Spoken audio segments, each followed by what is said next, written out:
नमस्कार विद्यार्थियों, मैं पंकज पांडे हिंदी परिवार में आपका बहुत बहुत स्वागत करता हूं। आज मैं आपके सामने एक और महत्वपूर्ण कविता लेकर आया हूं जिसका नाम है बरसहि जलत।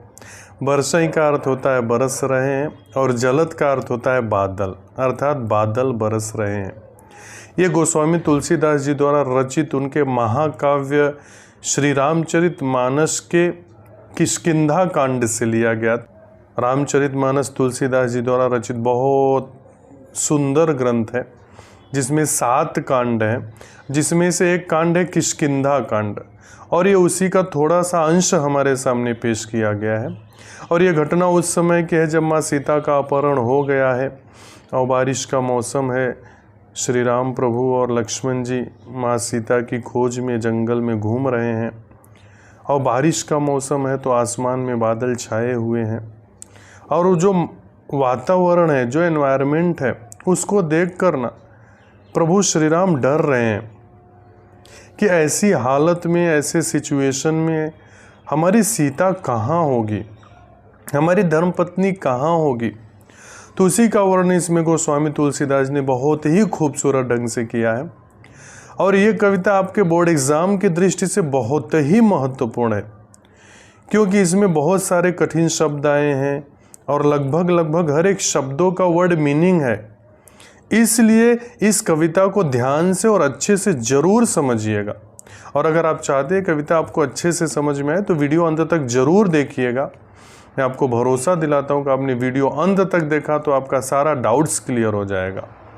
तो आइए बिना समय गवाए शुरुआत करते हैं। और तुलसीदास जी कहते हैं, घन घमंड नभ गर्जत घोरा, प्रियाहीन डरपत मन मोरा, दामिनी दमक रहहि घन माही, खल कै प्रीति जथा थीर नाही, बरसहि जलद भूमि नीराए, जथा नवहि बुध विद्या पाए, बुध अघात सहहि गिरि कैसे, खल के वचन संत सहजय से, क्षुद्र नदी भरी चली तोराई, जस थोरे हो धन खलई तराई, भूमि परत भा ढाबर पानी, जनु जीवहि माया लपटानी, समिटी समिटी जल भरहि तलावा, जिमि सद्गुण सजन पहियावा, सरिता जल जल निधि महु जाई, होहि अचल जिमि हरि जीव पाई, हरित भूमि तृण संकुल, समुझि परहि नहीं पंथ सिया राम, जिमि पाखंड विवाद ते, लोप्त होहि सद ग्रंथ सिया राम। तुलसीदास जी कहते हैं, घन घमंड नभ गर्जत घोरा। मैंने पहले ही बताया ये बात उस समय की है जब माँ सीता का अपहरण हो गया है और प्रभु श्री राम और लक्ष्मण जी माँ सीता की खोज में जंगल में इधर उधर भटक रहे हैं और बारिश का मौसम है।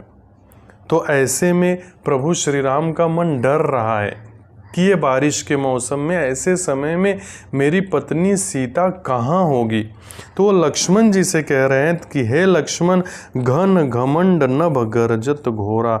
घन मतलब बादल, घमंड मतलब घमंड के साथ, नभ मतलब आसमान में, गर्जत घोरा मतलब घनघोर गर्जना कर रहे हैं। हे लक्ष्मण, देखो आकाश में बादल कितने घनघोर गर्जना कर रहे हैं। और इन बादलों को गरजते हुए देखकर प्रियाहीन दरपत मन मोरा। प्रिया मतलब पत्नी की याद में सीता के यहाँ न होने के कारण डरपत मन मोरा, मेरा मन बहुत डर रहा है कि पत्नी सीते कहाँ होगी।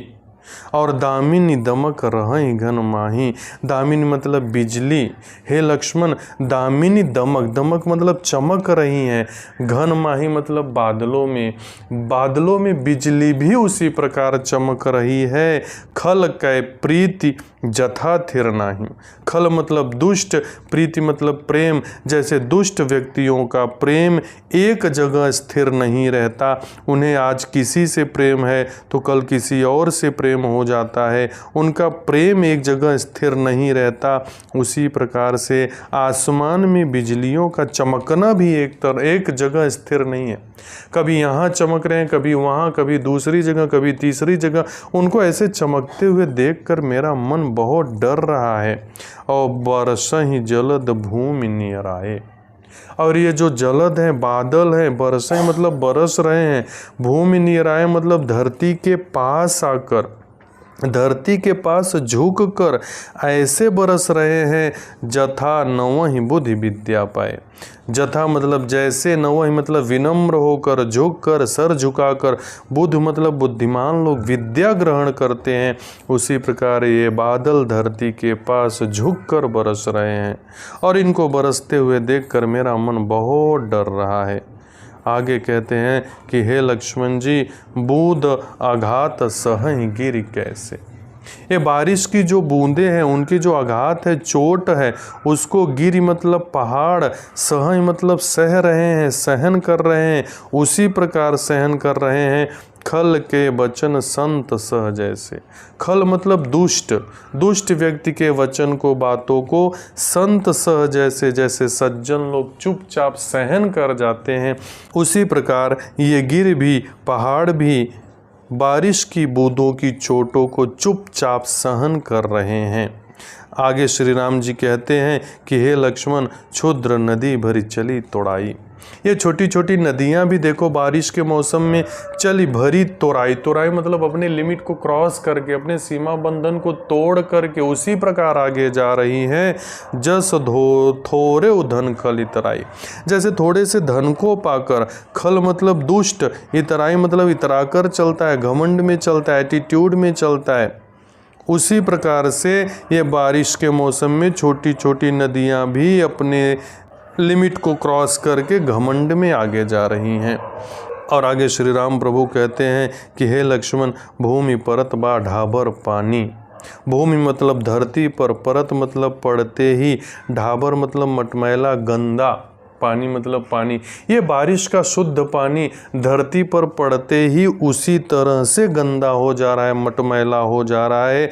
जनु जीवहि माया लिपटानी, जिस प्रकार मोह माया में फंसकर जीवहि मतलब जीव का, प्राणी का, इंसान का मन दूषित हो जाता है, उसी प्रकार से धरती पर पड़ते ही ये बारिश का शुद्ध पानी भी दूषित हो जा रहा है, गंदा हो जा रहा है, अपवित्र हो जा रहा है। और समिति समिति जल भर ही तालाबा, और बारिश के मौसम में जो तालाब हैं वो बारिश की बूंदों को समेट समेट कर अपने को भर रहे हैं। जैसे सद्गुण सज्जन पही आवा, जैसे सज्जन लोग अपने अंदर सद्गुण को ग्रहण करते हैं, अच्छे गुणों को ग्रहण करते हैं, अच्छी बातों को ग्रहण करते हैं, उसी प्रकार ये छोटे छोटे तालाब बारिश की बूंदों को समेट कर अपने को भर रहे हैं। आगे प्रभु श्री राम कहते हैं कि सरिता जल जल निधि महुजाई, सरिता मतलब नदी और जल निधि मतलब समुद्र, महुजाई मतलब में जाकर, कि नदी का जल समुद्र में जाकर उसी प्रकार खो जा रहा है, उसी प्रकार विलीन हो जा रहा है। हो ही अचल जिम जीव हरि पाई, जिस प्रकार ईश्वर को पा लेने पर, ईश्वर का साक्षात्कार हो जाने पर जीव, इंसान उसी में, प्राणी उसी में, उन्हीं में खो जाता है, उन्हीं में विलीन हो जाता है, उसी प्रकार समुद्र में जाने के बाद, समुद्र से मिलने के बाद नदी का पानी, नदी का जल उसी में विलीन हो जाता है। उम्मीद करता हूँ यहाँ तक आपको समझ में आया होगा। फिर भी कोई डाउट है तो कमेंट करें, और वीडियो पसंद आया है तो वीडियो को लाइक, कमेंट और दोस्तों में ज़रूर शेयर कर दें, क्योंकि आप लोगों का प्यार ही हमें नए नए टॉपिक पर वीडियो बनाने के लिए मोटिवेट करता है। तो वीडियो पर अपना प्यार बरसाते रहिए, वीडियो को लाइक, कमेंट और दोस्तों में ज़रूर शेयर कर दें। और अगर अभी तक आपने चैनल को सब्सक्राइब नहीं किया है तो चैनल को सब्सक्राइब करके बेल आइकन का बटन दबा दें, जिससे आगे आने वाला वीडियो आपको जल्द से जल्द मिल सके। हम कोशिश करेंगे कि आपके लिए अच्छी से अच्छी वीडियो बनाते रहें, जिससे कि बोर्ड एग्ज़ाम में और आने वाले एग्ज़ाम में आपको मदद मिल सके। तो आगे चलते हैं। आगे तुलसीदास जी लिखते हैं कि हरित भूमि तृण संकुल समुझि परहि नहीं पंथ, कि प्रभु श्री राम लक्ष्मण जी से कहते हैं कि हे लक्ष्मण जी, भूमि, हरित भूमि मतलब ये पूरी धरती हरी भरी हो गई है। संकुल मतलब संपूर्ण धरती पर घास ही घास दिखाई दे रहा है, इसलिए समुझि परहि नहीं पंथ। पंथ मतलब रास्ता, इसलिए हमें रास्ता समझ में ही नहीं आ रहा है, रास्ता दिखाई नहीं दे रहा है कि किस रास्ते पर जाएं और किस रास्ते पर जाकर सीता की खोज करें। कहते हैं कि जिम पाखंड विवाद थे, जिस प्रकार पाखंड लोगों के प्रचार प्रसार करने से, पाखंड लोगों से बात करने से लुप्त हो सदग्रंथ, हमारे सारे अच्छे अच्छे ग्रंथ, हमारे सारे अच्छी अच्छी बातें, धर्म नष्ट हो जाता है, समाप्त हो जाता है, उसी प्रकार बारिश के मौसम में पूरी धरती पर घास निकल आने के कारण रास्ते नष्ट हो गए हैं, समाप्त हो गए, हमें दिखाई नहीं दे रहे। और यहीं पर वर्षें जलद का पार्ट 1 समाप्त होता है।